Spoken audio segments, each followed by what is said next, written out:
it's opening day. They're sitting in the blind and it's sleeting, rain, anything but snow. We got in here just right before daylight. We've heard about 4 or 5 shots. And hopefully we have one come in pretty soon.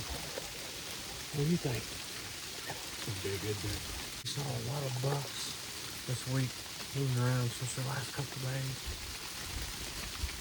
We'll see what happens.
Well, we just saw a group of does, and some of them came in really, really close. We're talking probably, I I don't even think it was 15 yards, 15, 20, if that. And Never even knew we was here. yeah, we saw those. There was actually 3. I think there were 2 does and a fawn. We saw them twice. They came behind us, and we had the blind windows down on this side. This skyline just when we dropped this side over here, so we switched sides. They moved out, and they blew and ran across the other side over here. We were set up on this road bed, and they kind of came in behind us, which would be the direction that we're facing right now. So after we moved, the road's behind us right now, and it goes pretty good ways, at least 100 yards on this side and at least 70 yards on that side. And they came around us, and when you seen that doe that looked like they were really, really close, that's because they were. 3 of them right on. Yeah, they were just on the other side of these trees here. And they sat and watched us for a while, but believe it or not, they just turned around and walked off. They didn't really do much as far as alerting. So we've seen a lot of activity. We've heard a tremendous amount of shots. We haven't seen a buck yet, but that don't mean anything. So last year was the first year that Gavin went and hunted with me. And I've been hunting this farm for 3 years now. And the first time I hunted, the direction in front of us, there's a field, and I hunted with this blind, and I had luck on the first day. Within about an hour or 2 of being there, one stepped out, and I made a clean shot on it, and he was a pretty nice deer.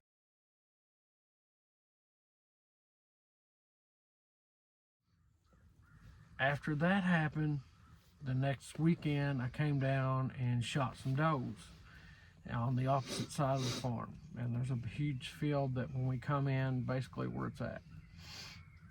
And if you're wondering why we look like we're cold, it's probably 28 degrees right now.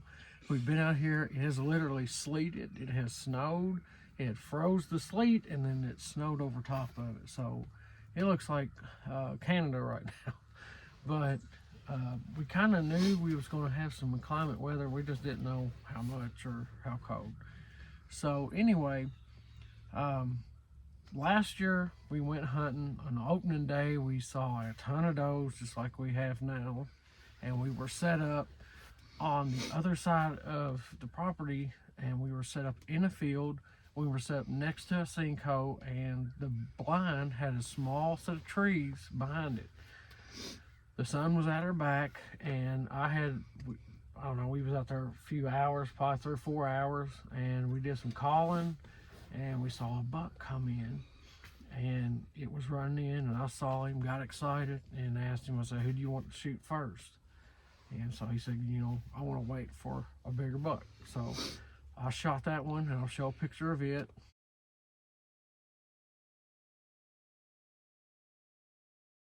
And it went down, and it went into a thicket just literally right next to it. And after a couple minutes, I got up, checked on it. Sure enough, it was dying. So I went back up to the field, and was standing outside the blind, and me and Gavin was talking. We had a feeling that there was something else. Yeah, we had a feeling. I was like, you know, maybe we need to hang out here. And it wasn't no time. We had a decoy set in front of the blind, and it wasn't no time. Here it come, and it tried to circle downwind of us, and it was closing fast. All right, we got a buck down, and we got another one coming up the hill. Gavin's gonna shoot him. Take your time. Take your time.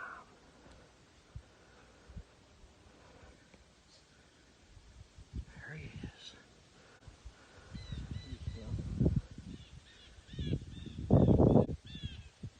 Take him. He's yours, buddy. Squeeze slow. Oh, you got him, brother. Are you sure? I think. No, I definitely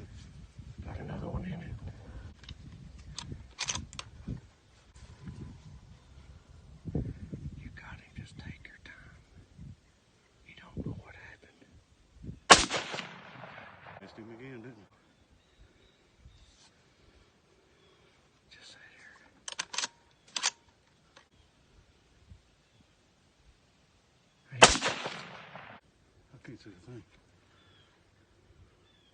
I was supposed to line the gun up, and I thought I had it lined up, and we went to screw on the caps, and the scope that it was, it had actually turned the dial, so it was badly off.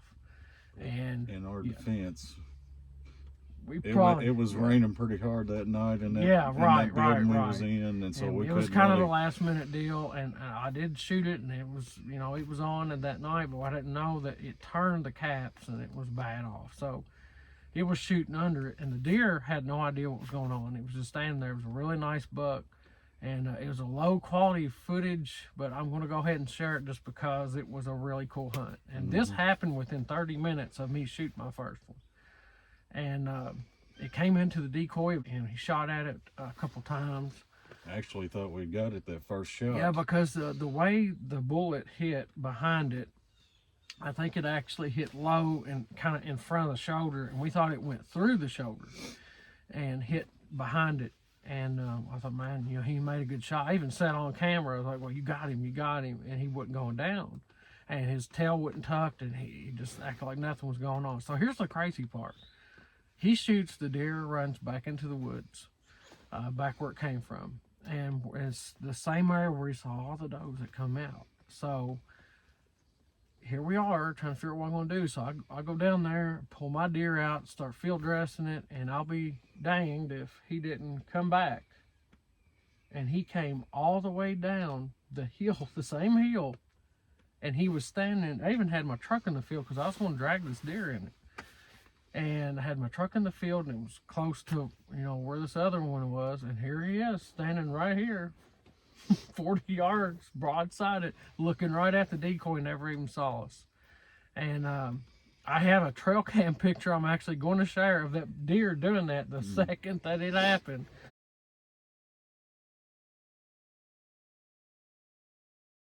So you could get a better view of what it looked like. And it was just a crazy hunt. I've never seen one like that in my whole life. And this is just a really good spot to hunt down here. And but anyway, I just wanted to share that story and to kind of let you know, I mean, we could have literally doubled on bucks, and I don't know very many people that do that actually call them in, and they both responded to calling that day. We have done a little bit of calling, and the first lesson we learned is when you're in an enclosed area like where we're at in this woods, and I sprayed some scent out here, and I really regret it because the deer walked right to us. And so you live and you learn. And I hit a call. And of course, anytime you hit a call, if they even think that, you know, if you even think that they don't see you, they hear you. And they know exactly where you're at. And they actually came straight up here, tried to get downwind of us, and saw us moving and moved off. But this is opening day. It's crazy cold out here. We've had snow and ice just in the last few hours.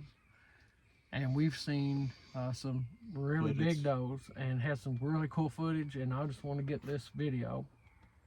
And so at the very end of this video, I'm going to share some information, and I want to talk about it real briefly because I was going to make a video for this, and I'm going to combine it for this video segment here. A couple years ago, I got to listening to a podcast called Chasing Giants. Don Higgins was the guy who had put this podcast out, and he has a co-host named Terry Peer, who's actually from Kentucky, which is where we're from.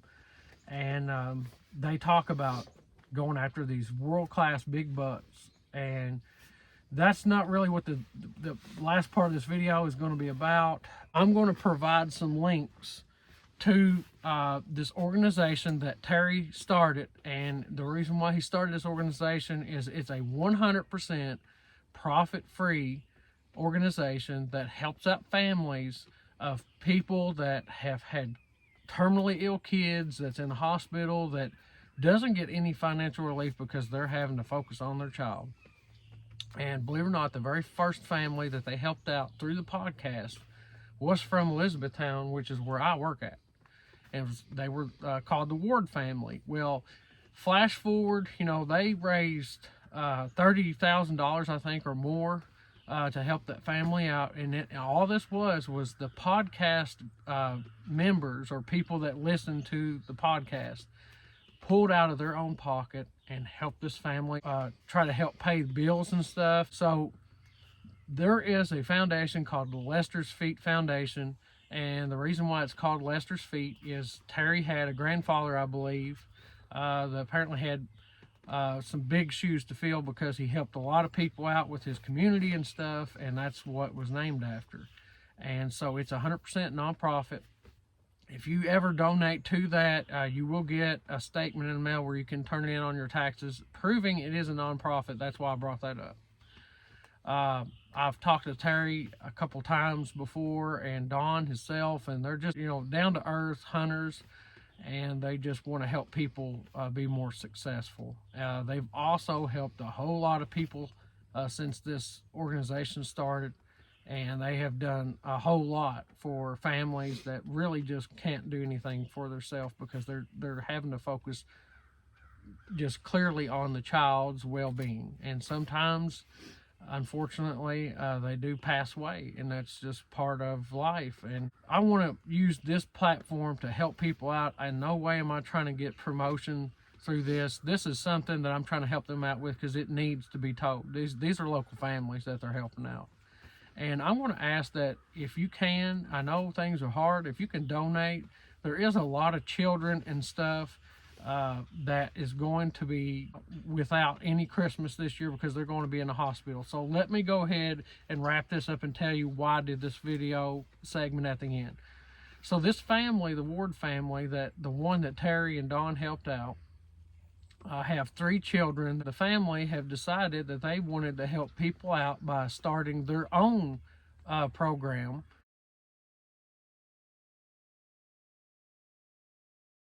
Links in the description. Please go to the end of it and click on it and try to see if you can help out.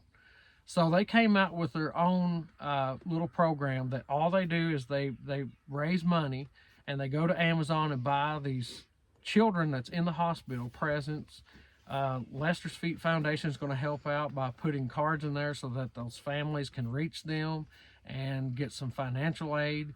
I will say, if you know a family that needs help, please feel free to contact Terry through the foundation, and I'll leave his contact information there so that you can get a hold of Lester's Foundation if you know someone that needs help. Like I said, we've all been blessed throughout the years and have more than what we need, because this is America, and that's how it is America. And there's a lot of families around here locally that really need our help. And I'm not asking for money, because you're going to have to go through that organization.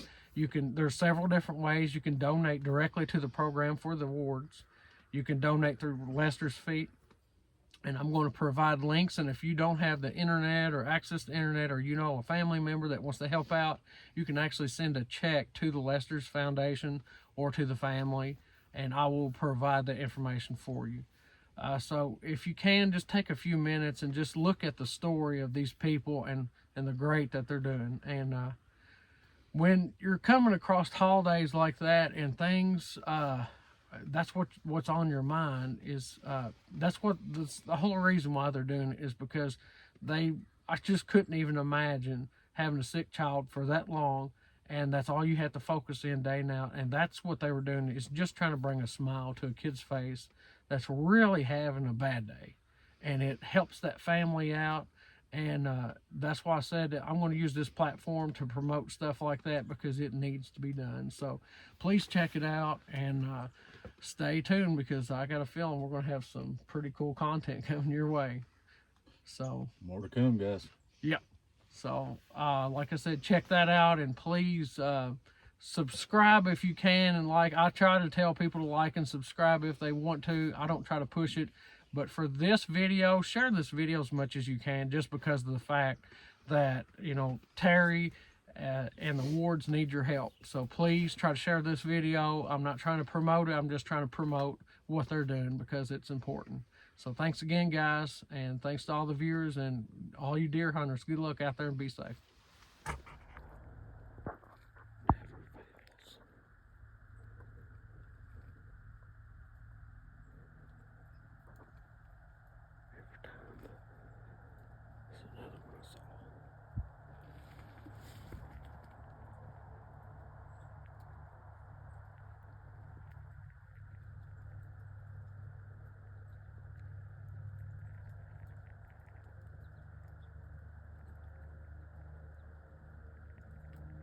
Okay, so this doe apparently thinks I'm something. Oh, it's a buck. It's a buck.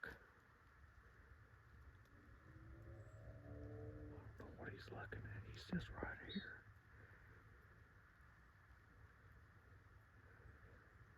He's looking up there. I don't know what the deal is. This is insane. I've got a buck feet from me. And he's just heading up the hill. Like nothing's bothering him. There's got to be a deer somewhere he smells.